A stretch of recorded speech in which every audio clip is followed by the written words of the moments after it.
Are you looking for a new whiskey adventure? Then climb in and buckle up. Get ready for one hell of a ride on the Whiskey Trip podcast with your host, Big Chief. Join in as he and his guests explore whiskey and dive into whiskey stories from around the world. Now here's your host, Big Chief. Hey, it's old Big Chief from the Whiskey Trip, and yeah, you taking another ride with me. And folks, I'm in a historical place right here. I probably eat thousands and thousands and thousands of cans of beans out of the place I'm in right now. I'm in the old ranch-style beans factory, and now it's home of Trinity River Distilling, home of Silver Star whiskey here in Fort Worth, Texas, and I'm pretty excited. I got these two jokers with me. I got Brett Luchesi, not of the Boot family. Hey, stop there. And I got Tom Ingham with me, and owner, distiller here at the this amazing place. And he walked me around here and gave me a tour. And when I say I've eaten some ranch style beans, my chili recipe, it's world famous.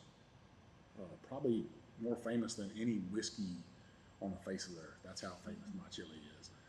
I put ranch style beans in it. Yes, I'm a Texan that loves beans in my chili, but it's my recipe, and you know I'm a big dude, so bring it.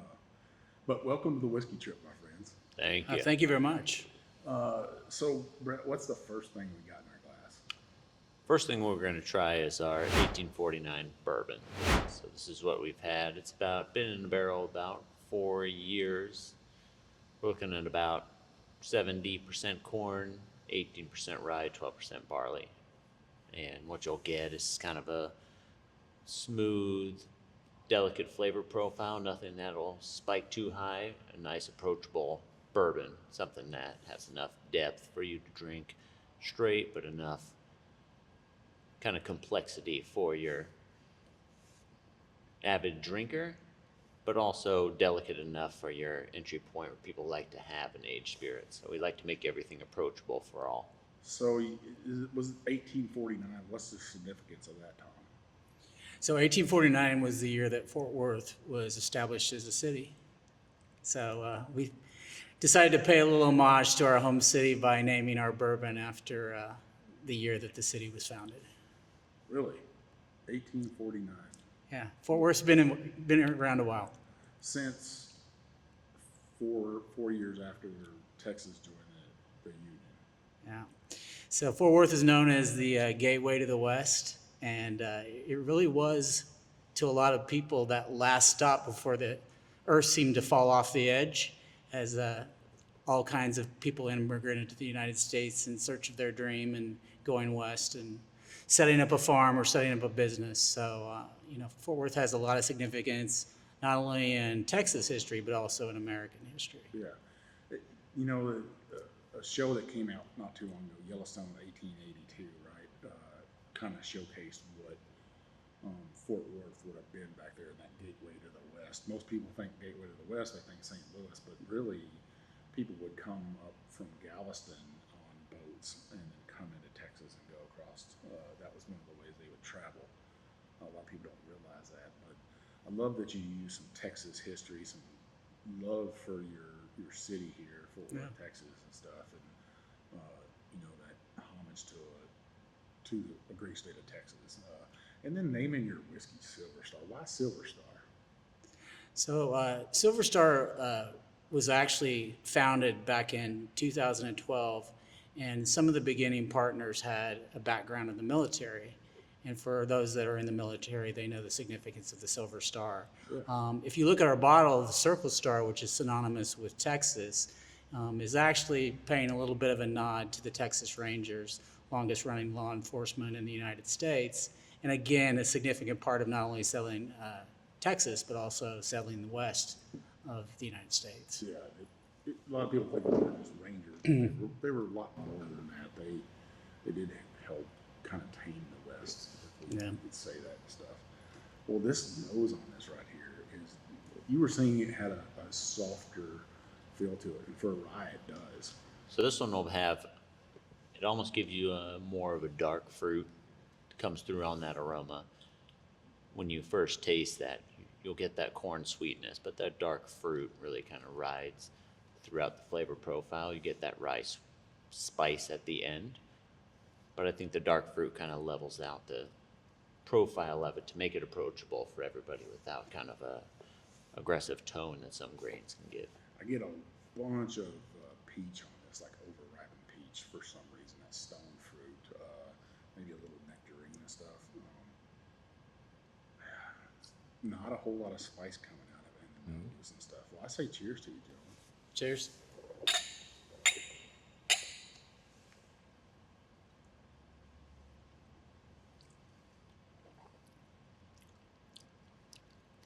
It's pretty damn tasty. Yeah, 90 proof. It's a nice, approachable spirit.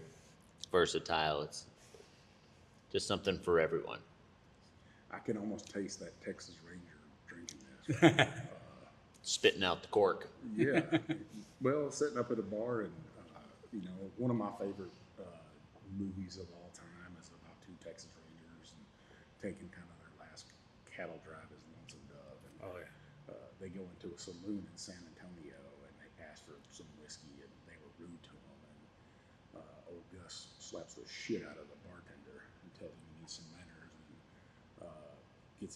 reaches over and gets his own whiskey and stuff. But he points at the back on the wall and there's an old photo of Gus and Call. It's Texas Rangers on there and stuff. And, I always point back to people in that time frame, the 1850s all the way up to the 1900s. There wasn't Aspen. There wasn't Motrin of the pains of the day. Whether you were on horseback or you were plowing a field, the man of the day would have to have almost a drink of whiskey to kill those pains with. Have you ever thought about that as a distiller? Well, when you talk about that, it's the most, as you would say, the most natural painkiller you can find. There's no artificial ingredients. It's just grain, yeast, and water. So this is as natural to the earth as it can be, and this is something that has been used for thousands of years through time, from beer to spirits. That's why the term toddler came up, because it was much easier, safer to drink fermented water than it was to drink water back in the day. So that toddlers, the reason they got the name toddler is because when they drank those, they toddled around a little bit because fermentation eliminated that bacteria process. So Hey, I've learned something new in history today. I didn't know what toddler was called. that's why they toddle around and wander. That's kind of the term that came back from old history. Oh, I was just joking somebody they should just on a car ride because they said they were a car princess. I think that's what she called herself. And I said you should just drink yourself some nice, well, go to sleep on the trip and stuff. But toddler, that makes sense. And see, that's why I do these shows right here, to bring history, to bring those stories out. Now, your background is in brewing, and you came here from California, from San Diego, right? Yep. So I started in brewing at Ballast Point 14 years ago. Started on the bottling line part-time, worked myself up from there, from the bottling line part-time to full-time bottling line to cellar to assistant brewer to brewer. And then as I was brewing, I knew I wanted to get in distilling, and distilling at Ballast Point was a small project at that point. But I knew they were going to grow just like Ballast Point did, so I wanted to get inside there because there was more freedom to experiment on flavors. Because the brewing side of things, everything was already set. You were brewing those beers. So on the distilling side of things, I was able to kind of experiment with more things I was interested in. So I jumped onto that side, and at that point there were four SKUs, and then we built it up to 18. We were, I'd like to say, the guinea pigs of the canned cocktail world, which I wouldn't recommend for anybody to be the guinea pig of that world, but look at the now. Canned cocktails are everywhere, so. I would say they probably are. They're the dominant force in liquor sales and beer sales today. You go in stores and there's stacks and stacks and stacks of them. So, yeah. Now, Tommy, your background, you're not from Texas either. You're from Kansas, but you came from marketing background, working for giant distribution companies that owned giant brands in the spirits industry, right? Yeah, so I ended up in the industry really by chance. I graduated from Kansas State University and was set to go to school to become a physical therapist. And because of some personal things with my wife, I had to find a job right away. So I started unloading trucks for a distributor out of Kansas City and worked my way up through sales, management, eventually went to work for Bacardi USA for about 12 years in various roles of sales, national accounts, leadership. And then from there, I went to Pernod Ricard and more in a marketing capacity and led marketing for a 17-state region. And after about 10 years, I kind of came to the realization that I'd been in the industry for 35 years, but I hadn't been able to realize my dream, and that was I wanted to know what it felt like to have a brand that had my fingerprints all over it, created it from start to finish. And I came upon the chance to buy into this distillery and become a partner. And that's what brought me here today. I actually met you at the Texas Whiskey Festival down in BK, Texas, and I'm not sure why I gravitated towards you, but number one, you were there working your booth, and you're one of the owners of this, right? And this is not a small operation by any means. And listeners, I got to tell you, I've been to a lot of distilleries in the state of Texas, across the United States, all shapes and sizes, and it's rare to surprise me, like just a little bit of awe. And we walk back into your growth, shall we say, your expansion here, and I was like, wow, I felt like I was getting a seal of the Willy Wonka Chocolate Factory, right? Being rebuilt in the ranch-style beans factory here. I was just amazed to kind of see your fingerprint, and then actually listen to Brett and his passion for that, and you recruited him and brought him here, and he freely admitted that. He was like, he has sung your praise the whole time. And in leadership, you usually don't hear that. You usually don't seem to hear the underling, not to call you underling. All good. But you usually don't hear employees, whether it be at any level, praise the very person at the top. So that says a lot about yourself, I think. Well, thank you. I'm a military person for 34 years now, and when I look at that, and I've seen leaders from all shapes and sizes, different qualities, from good leaders to bad leaders, and when you got somebody that you brought in here and he's singing your praises, and then we're down there at the bar and they're singing your praises, that says something about yourself and stuff. And Brett here, I could tell his quality in leadership because he's very humble, and he just wants to make this a better place and just kind of chilled out a little bit. How'd you tell? Well, some people, I would say, Californians, and my fellow Texans, they're probably gonna get a little pissed at me for saying this, but Californians can be like Texans. We're very fast-paced and we want shit done right now. We want it like yesterday, and I think Californians kind of want it that way too. So to meet somebody that's just like, it's gonna happen when it happens. I'm here to make good whiskey.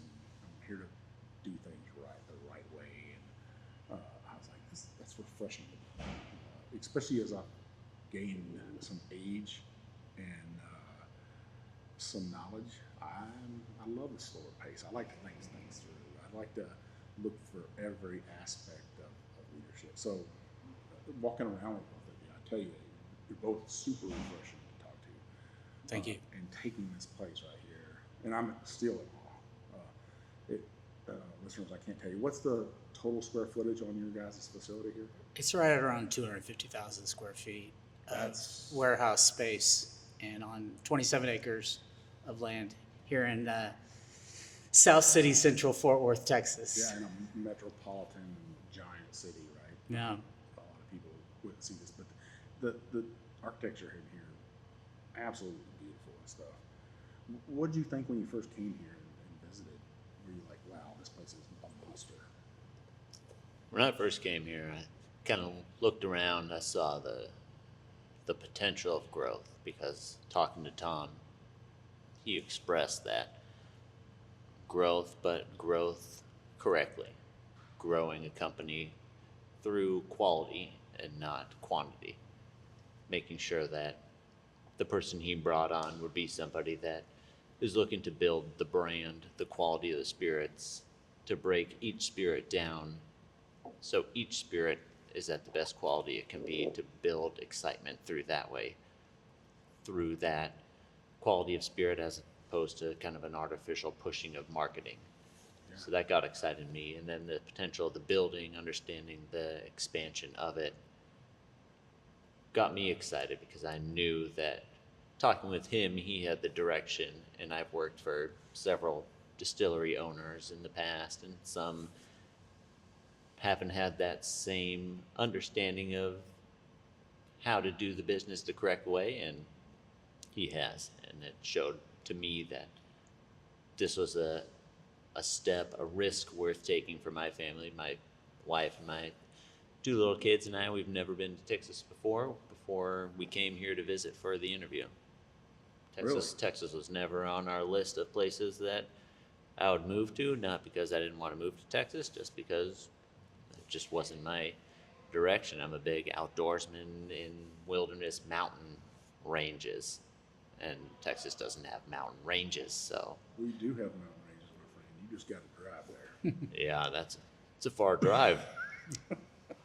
So It is a far drive.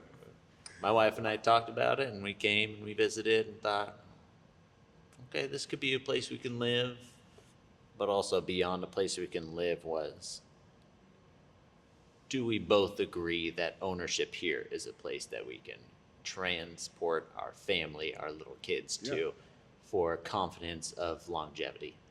And we both agreed that this was a place we can go to after talking to Tom. So that was really cool to have that experience with Tom and understand we can all grow all together. We both had the same mindset of how to take this company to the higher level, and it doesn't happen overnight.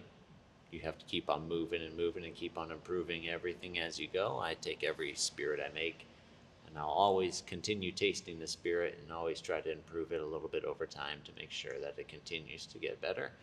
And I appreciate Tom for giving me the freedom to be able to have that time to keep on improving a product. We never say this is the best product. There's always space for improvement. Yeah. Well, speaking of products, what's this next product we got in our glass right here? This one is our bourbon that will be released here in the fall. This one is at 100 proof. So I haven't dialed in the barrel or the bottling proof yet, but you'll taste this. This kind of flavor profile is what I like to say is a bonding between single malt drinkers and bourbon drinkers. So coming from a brewing background, premium two-row brewing malt is important. It extracts, it has a lot of sweetness, complexity that it adds beyond corn sweetness. So I tried to create this product to bring all these together. So when you smell that, you'll get that corn sweetness, but you'll get that barley mid-palate. You'll get that rye sweetness on the end. You'll get transitions throughout your flavor profile. So you'll get that corn sweetness to your barley sweetness to your rye finish. The transitions are pretty smooth. Nothing's big and bold, but it's at 100 proof right now, and if you taste it, smell it, you'll get kind of those transitional flavors that kind of spike your palate and your aroma, kind of get your brain thinking, but it doesn't last too long, so you keep on tasting it throughout. It's just a nice, smooth, exciting thing to keep your palate excited. Now, Tom, you said this is your favorite right here. It is. I enjoy Scotch, and so for me, this really bridges bourbon and Scotch. The flavors, the aromas that you smell in each, and binds them together in a pleasant way that isn't too overpowering to each of those categories, but kind of a nice marriage between the the both. In fact, I would even say if you've never had Scotch before but enjoy whiskey, this would be a great whiskey to try because it would kind of give you a feel for how Scotch kind of goes down a little bit different road as far as flavor and aroma. It's very chocolatey. It's got a darker color than that first one. Not so much sweetness on here. There's a sweetness and stuff that I like. It's got some good legs on it for a 100 proofer right here. I like it. I don't know if I'd quite call it Scotch and bourbon. I mean, I think that's doing it disjustice. I think maybe this is the in between American single malts and bourbon. I'd say it's somewhere in there. And there's a smokiness to that. Maybe that's what's coming out of your palate. That's the Scotch take that I get from it. And typically I don't think of bourbons as being overly smoky. Whereas Scotch, at least the Scotch I enjoy drinking, is usually on the smokier side. A little bit of marmalade on there. Yeah, so this one you get kind of like a caramelized sugar, and this is only aged. This is a blend between 2-year 6-month and 2-year 10-month. So it hasn't had time at all to Beautiful really whiskey. get that. Now, in this gigantic warehouse, factory, I don't even know what to call this place. It's tomb of history. Do you feel the barrel aging is different here than other places you've seen? Oh, absolutely. Between California with a lot of temperate climate, in here you see a lot of movement, but you see that advantageously because you have that breathing of the barrel, because you have that hot summers to push in the wood and the colder winters to push out. So it keeps on bringing in and out of the wood. So you get a lot of filtration with you get that also moving deeper in that oak. So you really get into that vanilla and compounds deeper into those oak staves. Yeah. So you get a lot more compounds that come bring it in. You just have to be really aware of the profile. That's why we taste every barrel every 2 months. I'll make sure I take samples to make sure that I make notes throughout aroma, flavor, and mouthfeel, because all those add to a product. So anytime we make a blend, we'll be encompassing all of that. So it won't be, we need 20 barrels, we won't pull 20 barrels. If I need 20 barrels, I'll taste 60 barrels over time. Sure. To really create that kind of mixture to make sure. So you find your 8 main core flavors that you really feel like you like, and then you start tasting around that and see how far you can reach in all directions to bring those in to really create a wider, rounder flavor that has that deep, wide mouthfeel, deep, wide aroma, so that you don't have a peak of flavor, you just have a big, wide hill of flavor. That's what I try to do with everything we make, is try to make delicacies on everything, because I don't want palate fatigue. I want you to be excited for another sip. I want everything to taste. When you drink it neat, that's the direction. Yeah. If it tastes neat, it's like a great fish. If you have a great fish, it should taste great as a sashimi. You shouldn't have to add a lot of seasoning to it. If it's a nice meat, you shouldn't have to add a lot. Fish like catfish, sashimi, buddy. Then you talk about your meat then. Yes, a good steak like that. Yeah, the rare blue, cook it blue for me, and I'm in heaven. I'm sitting here sipping on this glass of water a little bit, and your water's pretty special here. And I don't know that I've seen anybody do this, but you guys take and actually collect your rainwater and use that as your proofing water. 26,000 gallons. You got 2 tanks out there, 13,000 gallons each. Yeah. Walk me through that process, Tom. Yeah, so we appreciate that we have clean water to drink here in Fort Worth. There's places in the world that don't. And so while this facility at 114 years of age will never be considered a totally green facility, we have taken steps through time to try and do as much as we can to leave the planet in as good a shape as we found it, if not better. And we have a liner system on the roof of this 250,000 square foot factory that allows us to capture rainwater when it falls from the heavens, and we collect that in these 13,000 gallon receptacles. And every year we save tens of thousands of gallons of rainwater from going down the storm drains. It's a free source of water. It's very demineralized, so it allows us to use that water after we've cleaned it up a little bit to cut our spirits to proof. We feel like because it's very demineralized to begin with, that the mouthfeel as well as the finish on all the products we use the rainwater to cut to proof really gives it a nice finish and an easy finish, so that next step is just as refreshing as the one that you had before. Yeah, there's nothing wrong with it for sure. I mean, both of these whiskeys I've had so far in this first half are simply amazing. And at the proofs they're at, 90 and 100, the viscosity of it is just simply amazing to me. I love it. And it's unapologetically Texan right there, I think. Texans like drink it the way you like it. And I really like this. Yeah, so our rainwater also, if you run it through our reverse osmosis, when you run rainwater through reverse osmosis, it comes out at 2 parts per million. And if you run city water through reverse osmosis, it's 22 parts per million.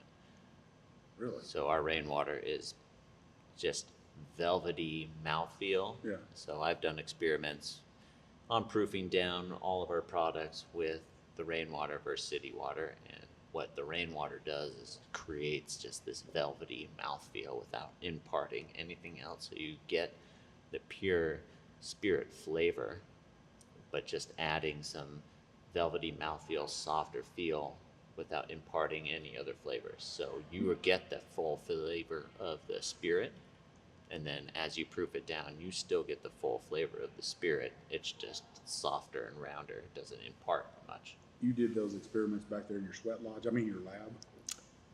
Yes. It was pleasant over there, right? See, I knew I could get you. I knew I'd get you laughing a little bit. I'm like, you so serious. I need to get him to laugh a little bit. It's funny because I'm very unserious. But my wife always says, keep the dry humor to a minimum. And I gotta say, you did let us go inside your lab. As some people, that's like a temple for them. They let a lot of people in there, and I appreciate you letting me go into your workshop. And I was actually complimenting on how big it is in there, comparing your two Four Roses in size, and a little bit bigger than their labs. And I just can't say enough about the size of this place. I mean, listeners, if you look behind me at those windows, the big glass of wall back there, it was a giant 4-story oven at one time. Yes. It cooked. That's a lot of beans. Yeah. That's a lot of pinto beans. Millions of cans a week out of this facility. So. Had you ever had ranch style beans before in your life? You know, if I did, I had no idea. You still haven't had any? No, I haven't. What? You were missed, man. That's like almost in Texas. That's like drinking a Dr. Pepper. I've had a Dr. Pepper, so You have? I have. Well, you got to have some ranch style beans now. In the Dr. Pepper. No, in Dr. Pepper, what you do is you take a bag of peanuts and drink some of that Dr. Pepper out of the top, and you take the salted peanuts in there and pour them in there and eat them. Huh. That's a Texas thing right there. That sounds like worth a try. I'm sure my kids will love it. It is worth a try. Have you ever had that before, Tom? Raised on it. Yeah, I mean, that's almost a hill country kid. That's small town USA right that is there. small town USA. I can't believe you've never had that before. No, never crossed my mind. Man, it's blowing my mind that you. I mean, When my you talk kid- about Dr. Pepper, I think about, I've had thought in my mind of how can I create a Dr. Pepper using all real ingredients? How can I match that? That's what I get when you talk about Dr. Pepper. When you say that, I think somebody's gonna get sued. Is what I think. Dr. Pepper's pretty protective Nurse Pepper. Yeah, we'll keep him focused on the whiskey. on the whiskey. Yeah. And there is a story behind Dr. Pepper. After we're done, I'm gonna tell you that story about Dr. Pepper and why it's called Dr. Pepper. Even though it's made here in Texas, in us Texans are pretty proud of it. But I'll tell you the rest of the story from old Paul Harvey. Okay. So we got one more glass here for this half. What's this glass right here? This one is going to be our rye. So this one has only been in the barrel for a year, so it has some time to go. But this is something that's pretty unique in the rye flavors. So we're making it kind of a rye mixed with barley, but the fermentation time kind of changes and adjusts it, so you get a lot of almost burnt caramel, buttery smoothness also to add to that spice rye. You said that the nose on that is what you said right there was perfect. I mean, you got a good description of whiskey. I like that stuff. What size of still are you cooking on right now? Right now we're using a 250, but I'd say a 220 gallon still. So we'll be mashing double mashes into single mash double strips. So basically a 450 gallon mash with 2 strips. So, and then 1 spirit run to follow. And in the second half, we're really going to get into your expansion because I'm just, like I said, it's like going into the Willy Wonka Chocolate Factory for me. Just, when I see something like that, I'm like very appreciative of somebody that puts the money to where the mouth is, and that's obviously what Tom has done. And you said we could have all this great equipment and stuff, but if you can't sell the whiskey, you can't get into people's hands, then what's the point of making it? And you said you were very appreciative of that. So let's try this right here. This will be at 100 proof also. Only 1 year old. Wow. That's got some. It does need some time. Very sweet. I could see people over in like Ireland and Europe drinking this right here. A younger whiskey and stuff. Yeah. Too much sweetness for me, but I get that butteriness to Yeah. it. Great flavoring to it. I think over time that barrel will mellow it out a little bit and take some of that sweetness away. Yeah, it's got a lot of depth. The sweetness isn't of youth, but of true grain sweetness extraction. So with that sweetness, you're getting a lot of that. We're using 2-row barley in that, so it's not 100% rye. So it is 2-row in there also. So what that 2-row is doing is giving you that sweetness to balance that rye spice. Rye spice will come later on through aging.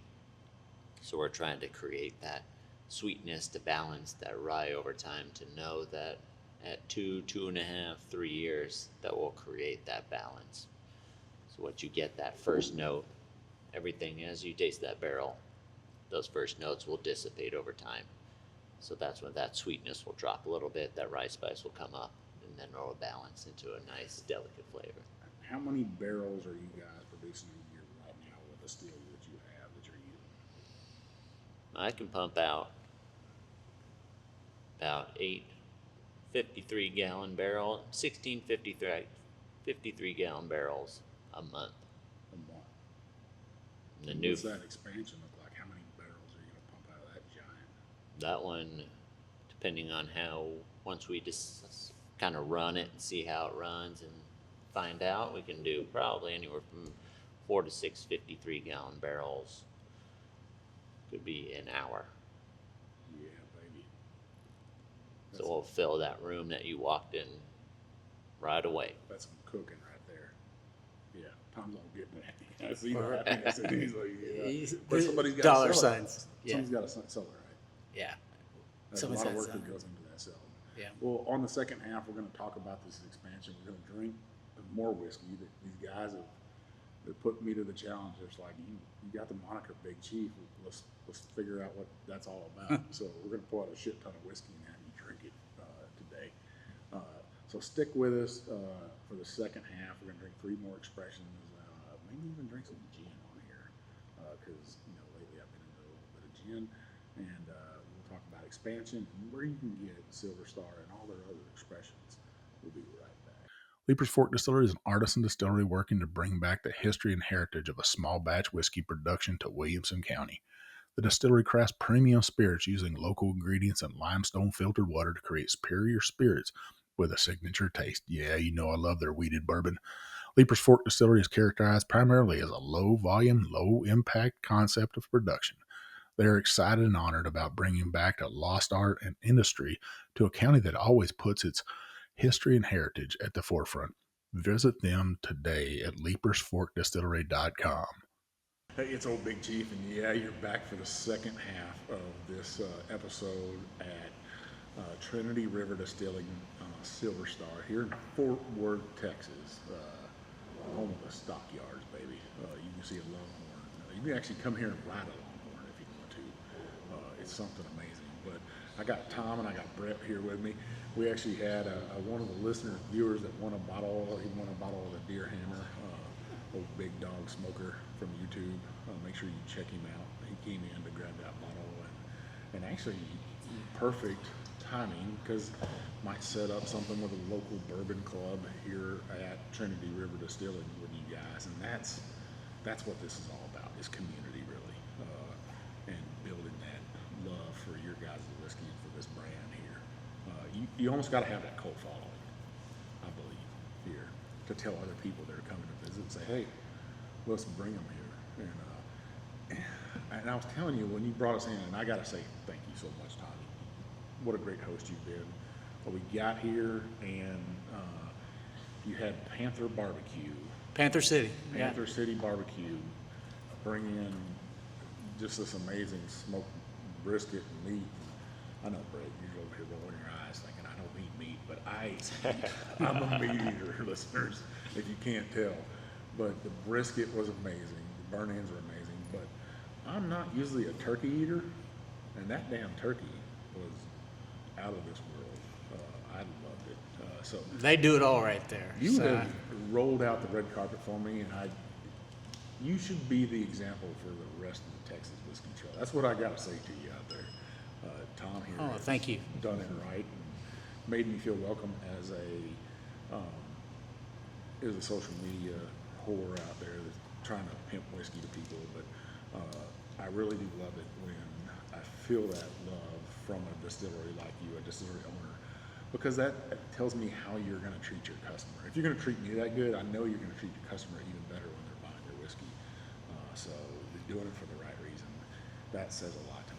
If you don't feel like family when you leave here, we did something wrong. So Yeah, somebody's going to feel like some family here in a minute. I'm telling you right now, listeners, you're going to feel like family. But Brett, what you got this white stuff in my glass? What are you trying to do? You trying to trick Oh, me? yes, sir. Surprise, surprise. This is our Devil's Grin Texas gin. So this is a unique gin in the market.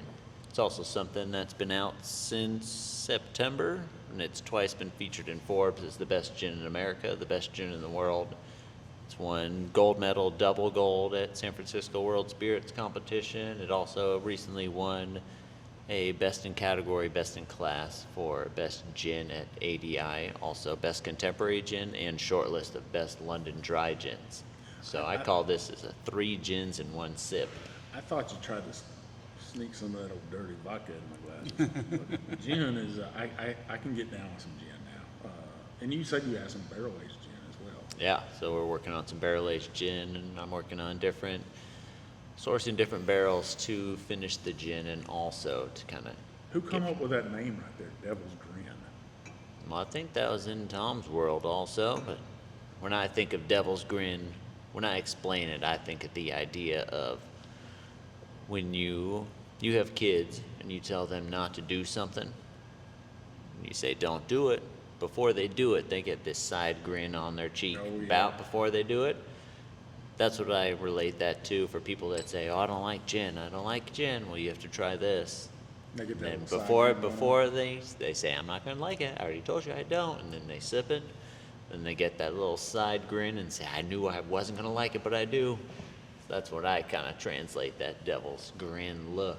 I got a that. little Devil's Grin myself, because whenever people try to drink with me and they like, I'm going to hang with you, at the end of the night, I got that little Devil's Grin going on, thinking, yeah, baby, you learned a lesson. Don't wait till I knock on your hotel room door at 5 o'clock in the morning and tell you to get up. Yeah. So- Well, let's try this. Cheers. Cheers. So what we do, we also have a unique Texas ingredient. We use mesquite bean in it also, Mesquite bean. that we source in South Texas. How you source them? I never even heard of anybody harvesting mesquite beans before. So it's a bad thing to do. You source mesquite beans mid-August. It's the time to harvest them. Mesquite bean trees need space because they absorb all the nutrients around them, so they can't just grow in a row. So you have to drive from tree to tree and pick these beans off the tree, and they have about 3-inch thorns on the tree. Yeah. So it's a midsummer, South Texas, right in the middle of the sun, no shade. So hand picking every single bean. You ever got a mesquite thorn in your thumb or anything? You know some pain. I've had a mesquite thorn before. It's no fun. They're poisonous. The thorns are. Yeah, so you asked about the name, and it really comes from the history of the mesquite tree. And if you look at the mesquite tree in North America, Texas has 70% of those trees in South Texas. Ranchers down there refer to it as the devil tree for what you just mentioned, those 3-inch nasty thorns, as well as the overgrowth, which is like bamboo, basically. And every spring, if you're a rancher, you go in and you start clearing out all the overgrowth so it doesn't take over your field. So as we were taking our notes at the Mesquite Tree Ranch that we visited in Harlingen, Texas, our guide said, yeah, every spring, all you can really do is put on some thick gloves, smile, and dig in. So devil tree, smile and dig in, devil's grin. Yeah, makes sense. I like it. I like the story behind it. I mean, I like the little kid story too. I mean, it makes me think of my devilish self. All the things I go around in my head and think is devilish. What's this next expression you got right here? So this one is a spiced whiskey we're working on right now. So this will all be no sugar added, no artificial flavoring, all whole botanicals with bourbon. So Really? you taste that flavor profile. Any sweetness that you get in aroma or flavor will all be natural extraction from whole roots. And what's this going to be called? Won't surprise you when it comes. The Big Chief. Is this going to kind of be a pre-made cocktail like an old-fashioned? It'll be able to have versatility for anything, but it'll be something you can have neat. You can mix it with any cocktail. You can basically- substitute it. I would say this is your plus Coke. You know, if you're a whiskey and Coke gal or guy, this is a great one to put in there. If you're someone that appreciates whiskey kinda, but you're not all in, this is a great way to get some extra flavor. There's something in there. There's a note in there, like very velvety, vanilla ice cream almost. Is it a lot of vanilla in there? Nope, Really? actually not a lot of vanilla at all, because I wanted to make sure that we didn't piggyback off the standard spiced flavors, which are vanilla forward. So I wanted to add as little vanilla as possible so that you can taste the vanilla hits a little bit as you taste it, but it's not the primary flavor. So it keeps There's your something palate there kind of that I know. jumping up and down. There's a little orange peel in there that it should stand out. Yeah, but it tastes vanilla-y, like I'm eating a big old bowl of Bluebell ice cream or something. So there's some botanicals that work well with vanilla that can create a unique flavor profile without giving you all vanilla. Oh, you're gonna stick to the Dr. Pepper 23 spices, but we just don't know what's. Luckily, we don't have 23. Let's talk a little bit about your new still back there. That big old monster. How many gallons is that thing? So the pot still is a 1,000-gallon pot still. 1,000-gallon pot still. And what about the columns you guys got raised up in the sky like a shiny penny? Oh yeah, those columns, about 30-inch stripping column. So we have a 2,000-gallon cooker, 4,000-gallon fermenters. Our stripping column will do 500 gallons an hour stripping. How many feet tall is it? The stripping, I think, is 30. So the vodka column is 42, I Yeah, believe. when we went in your sweatshop in there that Tom was making you work in, I saw the He said there diagram. was going to be air conditioning in a couple of years. Yeah, that's what everybody tells them. I saw the diagrams and I was like, oh, I wonder if that's what they're building. And then we walked back there and I was like, man, that's beautiful. It is a beautiful site. And, just how much thought process, Tom, that you guys put in here. Like you got a place back there, and it's a different rick house style than I've ever seen, made out of metal. But it says Bourbon Nursery, and I was like, man, just the thought process in this. Somebody's really put some love into this and said, you know what, it seems like you've been to a lot of distilleries and said, you know, this would be cool here. But you took some notes and brought it all here into one place. Yeah, so the goal of our distillery tour is to offer as many photo ops as possible so that people that are enjoying the tour can kind of mark that moment in time with a great picture. So we try to illustrate or have those expletives that people might be thinking, or just the fun factor of how simple it really all is when you think about combining water, grain, and yeast, and how many incredibly different variants or outcomes that can come from that, depending on what you do with that after the fact. So I would say that the number one goal that we have for anybody to come here and enter the land of whiskey for all is just have a great time, just have a lot of fun, kick back, laugh, ask silly questions, ask serious questions, take as many photos as you want. You know, you're not going to see signs in this distillery that says no photos allowed. We have nothing to hide. We're here for you. If you invest the time to come visit us, we want to guarantee that you have an amazingly fun time. Well, I think it, you know, I had a fun time so far today, just walking around and picking at brains. And this is like a dream place for me, just to learn. I always like to learn more, you know. And I try to study up on you guys as much as possible. And there's not a whole lot out there. You're like a little hidden secret in Texas, but you're really not a hidden secret.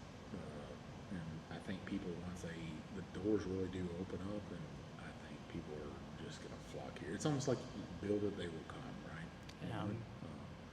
And hell, I came up here. I wish I'd have got here in November, but was that still already set up in November? Still in process. See, that might not have been as impressive. Yeah. It's impressive right now. Yeah. Even Brett's sweatshop is.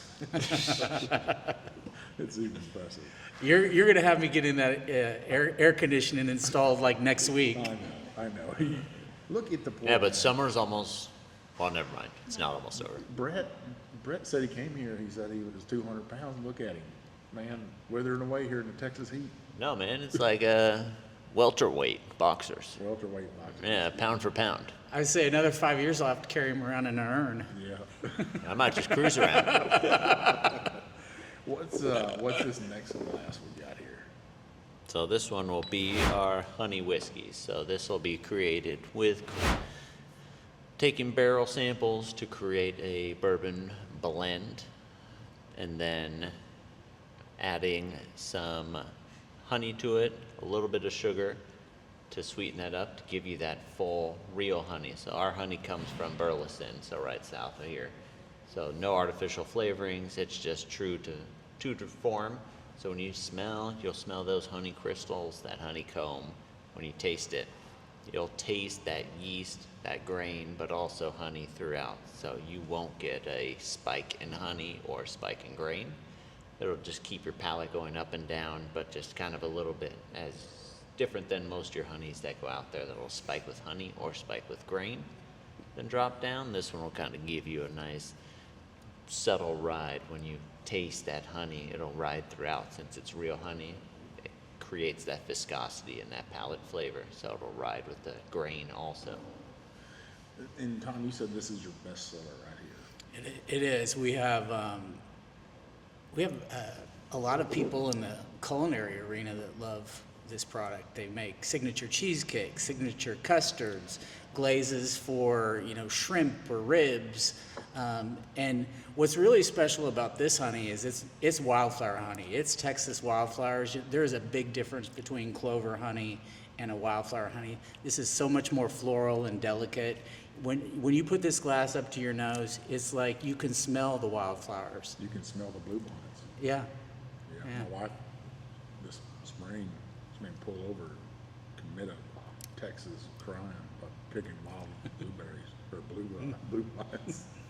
Which I was funny to see. The best place to see a bluebonnet is right on the side of a freeway all the time. That's right, because they planted them suckers. So you can see beauty as you're driving up and down the Texas highway. It's like miles and miles and miles of highways to those mountains out there. Yeah, we'll The get there Davis- at the some Davis point. Mountains. We got to get you out there. There's a spring called Balmore Spring out there you got to go to as well. I guarantee you'll like it. All right, I'll take that. I don't think we have any ski resorts in Texas. That's probably the thing we don't have. Not looking for that. You're not looking for ski resorts. This right here is pretty damn good. The balance This of might that be my new honey. cough syrup. Yeah, it's used for allergies. Allergy season. It's a great hot toddy. It's a great old fashioned because you don't have to add the simple syrup. It's already got the natural sweetness. It's a lot of fun as a whiskey Rita. So there's a lot of people that like the idea of a margarita but don't particularly like tequila. I don't know a lot of those people personally because tequila is like vodka here in Texas. Shame on those people. Yeah. But yeah, it's very versatile. Probably one of our top selling cocktails is just very simply a little bit of fresh mint and some lemonade, and you've got an amazing honey whiskey lemonade that is easy to drink, easy to make, consistently made over and over. I really, for a big dude like myself, I consider myself pretty damn manly. I know, listener, you wouldn't think that, right? But I do feel like I'm the man's man. But in the wintertime, I like to girl it up a little bit, and I like to drink hot tea. I drink a lot of hot tea, and blood orange tea is like my jam, and with honey in it. But this right here, this might be a perfect evening right here by a fire. Hot tea with this right here in there. There you go. Subtle and rounding, and Yeah. it's all Texas right there. I dig it. I can see why this is a big seller right here. I wonder if you could just pour this in one of those ninja smoothie makers. And, You can. oh, you can. Just make a daiquiri out of it. Yeah. Very easy. Very easy. It's versatile. It has all the flavors, just like as we were saying with a margarita. You don't have to add triple sec or agave syrup because it already has the honey sweetness to it. So Yeah. it's just 2 ingredients, and it's easy as that. Especially if you like spice, muddle in a little jalapeno or something, if you like that. I like that it has that whiskey in there, and I think, you always look for that gateway as a marketer, and you know what I'm talking about. You're looking for gateway whiskeys and stuff, and even when you do a finished whiskey, let's say like Angel's Envy or another finished whiskey, people even say that's too much of it, too much whiskey tasting. That right there might be a gateway to get people, you drink a little bit of that, and then next thing you know, you are drinking a finished whiskey, and then you can step up to something that's a real whiskey. So the gateway thing is important, and at the end of the day, I know one of the old reefers in there, you turned it on, and I asked Brett, I was like, how much money did that cost? He was like, that was $13 right there, just flipping it on and off. It costs a lot to keep the lights on here in this giant of a place, right? It does. Yeah. So every penny you can make off of that makes sense. And there's whiskey nerds out there, just thump yourself in the nose, because I'll tell you, even your favorite distillery out there, these big old Buffalo Trace, Sazerac has something like this. It's called Fireball, and that's what keeps the light on at that distillery. Same thing here. I'm sure that's helped keep pay the bills. And Yep. at the end of the day, it's all about making money. Really, it's a business concept. You want to make great whiskey, right, Brett? But, Absolutely. But it's a business also. yeah, and I'm sure that at the end of the day, Tom wants to make some money. I totally want to make some money. That's how we I make will tell you though, in the case of our honey whiskey, there's a lot of other honey whiskeys out there. There is. But we have definitely endeavored to try and make one of the best ones out there. And I feel like the following that we've created with this brand is very special because it goes to an emotional level with people. We have people that come in here and buy because they want to come here and buy the bottle here because they can have a great cocktail, then go to the gift shop and pick up the bottle, and it becomes a Saturday ritual. And that's a very special relationship that we've been able to build with this particular label. I love it. Jimmy Russell, he might be the first creator of American honey was his. Yeah. That was his idea. Some people gave him a hard time for it. He said it doesn't matter as long as people buy it. People bought a lot of that back in the day. Yep. So don't be shaming nobody for this right here. I think that gateway thing is important to get more people to drink whiskey. And if that's what they like to drink, who are you to tell them what to drink and what not to drink? Mm-hmm. I've had somebody tell me they hated Dr. Pepper. It's like, what's wrong with you? You're going to hell, I think, because you shamed on Texas tea. Yeah, and you probably noticed, in fact, I know you noticed, you took a picture when you came in the front door, but big neon on the wall that says Whiskey for All. Yeah. And part of Whiskey for All is having something that's approachable for everyone. There's a lot of people that come here with whiskey enthusiasts that don't particularly like to drink bourbon. Yep. This gives us an opportunity to offer them something to enjoy that convivial moment at the same time that their spouse, their friend, their brother, their sister are enjoying a great bourbon. So I know my wife's enjoyed herself here. She was over there taking a nap a little bit ago. She might have drank one or too many of them cocktails you guys made. Two, she said. Two that, you know what the numbers mean? That means 6. What's in this last glass right here? So the last one is I adjust the barrel profile of the blend of the honey to make it more of a oak forward product, and then I'll add some sugar and honey to it also, but then I'll get coffee beans roasted from a roastery from Enduro Coffee about 8 minutes north of us. Wow. They'll roast the beans. I picked the specific origin of beans for the specific flavor I wanted. I wanted it to smell like a coffee shop and taste like a coffee candy. So I got them to order the specific beans, and then I had them roasted to my specific roast level. I want it to be a light, medium roast to really keep the authenticity of the bean. And then I'll have them grind them. It'll wait a specific amount of time, as you should wait between grinding and macerating into any liquid. And then I'll put those directly into the spirit. And it'll be soaking for anywhere from 3 to 6 days. And alcohol can extract deeper notes of coffee than water can. So if you had a cold brew made with water versus alcohol, the alcohol will extract more richness and deepness of the coffee. So that's what we wanted to do.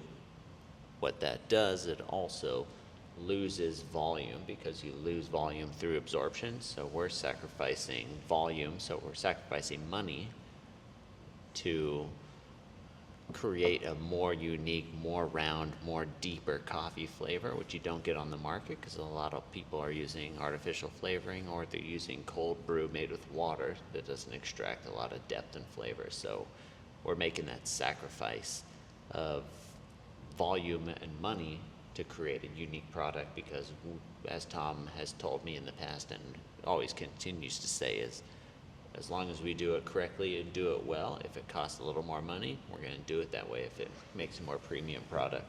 So I think that this one has made a much more premium coffee flavored product than you can find there out in the market now. Man, this right here, this might be a badass coffee martini right here. Chilled, Oh, yeah. just a little bit of cream in there, heavy whipping cream. And it's called ranch style coffee, folks. I mean, ranch style beans, ranch style coffee. 100 a quart is 70%. Most of those honeys out there are not even 70% stuff. closer to 40 typically. Yeah. So I love that you guys know the higher proof, the explanation of the extraction of coffee flavor is spot on. I really dig this and stuff. I think there's a place in the world for this, and it's in my coffee in the morning and with some cream. And I don't even know if I need the coffee though. Just this with the cream. Warm it up a little bit. Set out by the pool. I might even get in the pool with this. It makes a great old fashioned also. If you're gonna substitute and have a coffee old fashioned. Really? Add some roastiness to that. Little chocolatey notes. That's mighty fine of drinking right there. So we're coming to the near the end of this episode, and what a day it's been for us and stuff. We recorded another episode this morning. Had a great breakfast at a place called Hideout up in McKinney, Texas. Got to meet Bob from 1845 today, and then come over here to the Willy Wonka Palace of Whiskey, and just kind of see everything you guys got going on here. And I've had a great day, but you guys, I'm looking down there. There's a giant gift bag down there at the end of the table. Tom, what's inside that gift bag? So we kind of put together a bag that rated the gift shop, if you will. We've got a little bourbon in there. We've got a little sweetness with our honey whiskey. We've got a little new age cocktail with our Devil's Grin Texas gin. If you're going to have some good bourbon, you've got to have the right glassware so you can appreciate it that much more. So there's some Glencairn glassware in there. There's a t-shirt because, you know what? There's no better advertising than a t-shirt marching around every day. Yeah. We put together a bag that we hope is going to bring a smile. That's one hell of a giveaway, I would think. What do you think about that, Brett? That's how we do it. That's some generosity right there, folks. So this is what we're going to do right here. On YouTube, I want you to tag 4 people on YouTube. And then also I want you to put Trinity River Distillery or Silver Star spirits on there.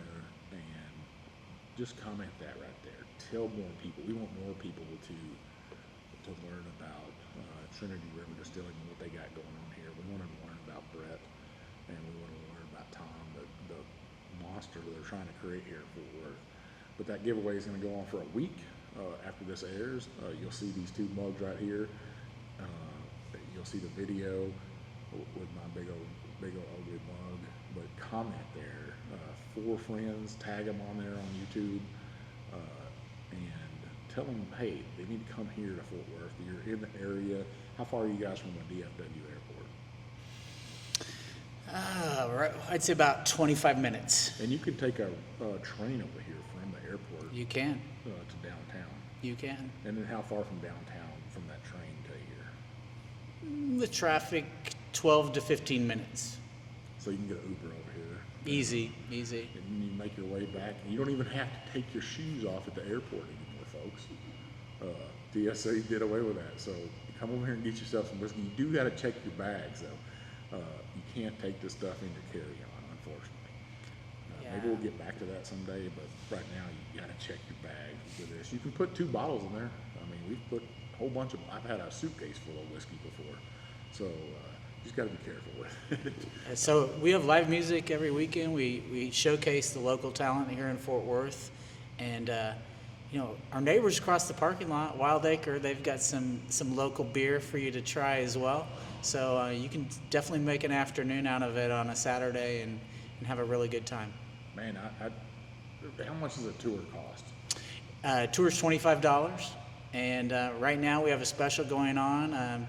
One of our partners in the city is called When We Love, and it's a foundation that helps people without homes. And so during the summer months, a lot of people take for granted that clean water is available to everybody, but it's not, especially people without homes. So if you bring in a case of water, we'll take that in lieu of the $25 for your tour price, and it helps us give clean water to those in need. Man, I love that. I absolutely love it.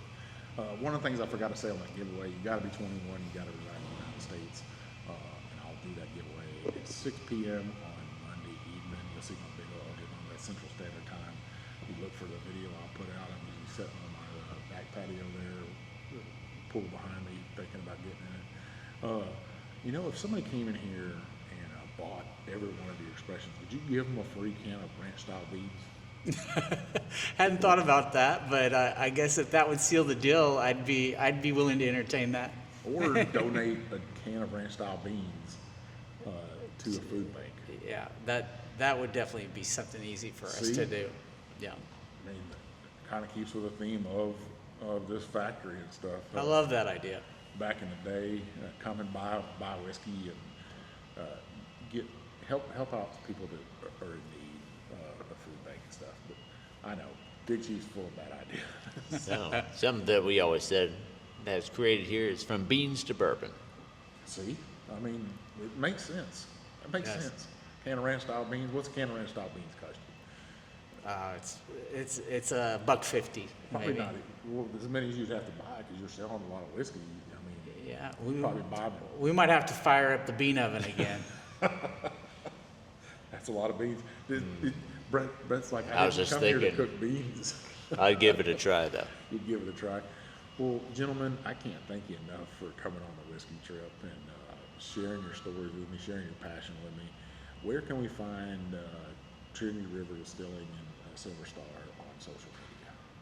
So we're on Instagram, we're on Facebook, as far as out in market, we have great partnerships with the big chain box stores all across Texas, as well as a lot of independents that have shown us a lot of patronage and support over the years. You're So. in 26 states right now. No. We'll be in 19 by the end of the summer. So, Just pushing the limit for you, 26 But- We're excited so- about that. yeah, we're very excited about that. It's been a process getting to the point where we could actually go nationwide, and within the next 3 years, that will be a reality for us. I love it. I love it. What about personally? Do you want to be on social media on Facebook or Instagram? Dancing on TikTok there, Brett? I don't have a TikTok, never looked at it. Really don't know Don't much do it. about it. Don't do it. Don't care much about it It's either. the devil's hole. Tom, what about you, man? I'm not much of a social media person. I live vicariously through my children and my wife. So They show it to you. They show it to me, and then Carrie Williams, who is our marketing director here, is very good about keeping me apprised of what's going on in the digital space for the brands. There's a lot. There's a Yeah. lot. Well, gentlemen, any last words? And I got a quick fire for you too. Okay. So quick fire, and then we'll get to your last words. Quick fire. What was the first whiskey you ever drank? Well, that's funny because I can't even think about that because I know the first tequila was Hornitos in Ensenada, Mexico. But tequila or whiskey, Can't couldn't remember. tell you Way that too one. much tequila. Tom, what about you? So my first whiskey was Old Charter, and the reason for that was it was my grandpa's favorite, and he'd keep a jug of it behind the lawnmower in the garage. And I remember as a kid, I walked out there one day and I said, "Grandpa, what's this for?" And he said, "That's the reason your grandma and I are still married." I love it. Favorite cocktail? Whoa, I make a killer neat gin. So it's consistent every time. Okay. It's perfect. Tom, what's your favorite cocktail? That's tough because I'm kind of a purist. My favorite cocktail is just some 1849 bourbon with an ice chip. I mean, the truth's the truth, right? Yeah. One mistake you've made in this whole process? Oh gosh. Not hiring Brett. No. That means you chose somebody else. I think probably I've had a love-hate relationship with this 114-year-old building in that I love the fact every day that we were able to take something that was pretty much going to be demolished and make it useful again. The thing that's been challenging about that is the expansion that you've spoke to during our exchange today has been wrought with wiring that dates back to 1910 and water lines that you really don't know where they are because the plans have been lost. And so it hasn't been forgiving in trying to make this a modern facility, but we've been able to work through it. So I'd say the mistake I made was probably being a little too ambitious out of the gate before we delved into really seeing what was underneath the foundation of this whole place. What's one thing you learned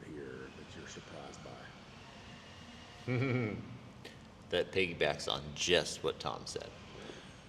This old building has so many things underneath.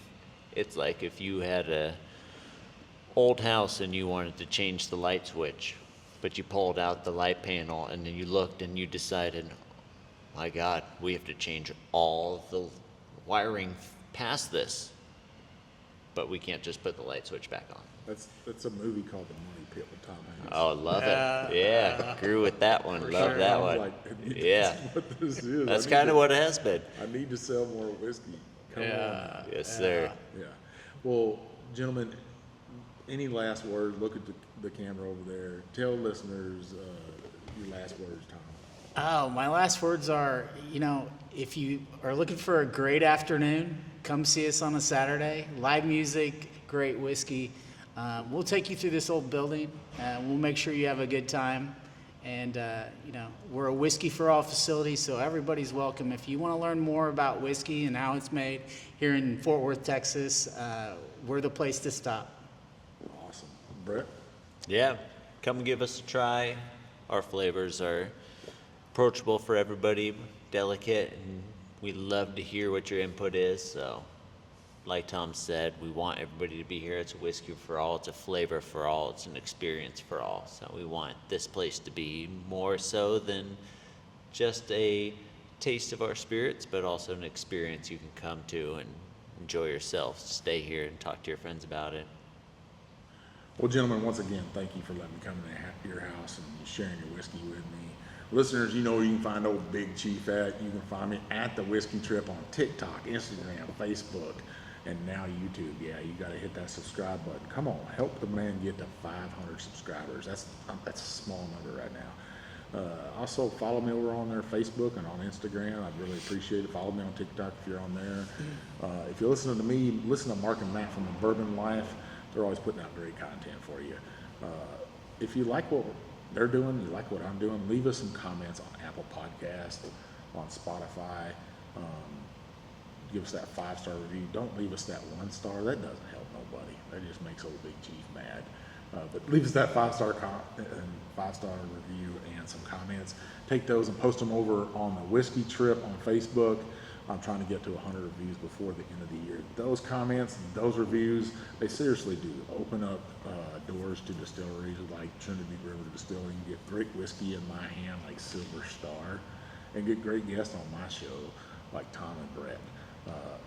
We're trying to bring you great content. I'm trying to bring you the rest of the dram. So keep it coming. If there's a distillery in your backyard you want a Big Chief to visit or to get them on the show, reach out to me. Send me an email, Mike@thewhiskeytrip. I'm super approachable. Don't forget about this giveaway. You're not going to want to miss it. I mean, that is a bunch of swag right there, and a bunch of whiskey, a bunch of spirits. Thank you guys so much for giving that to one listener out there. This is old Big Chief, and thanks for taking this ride with me.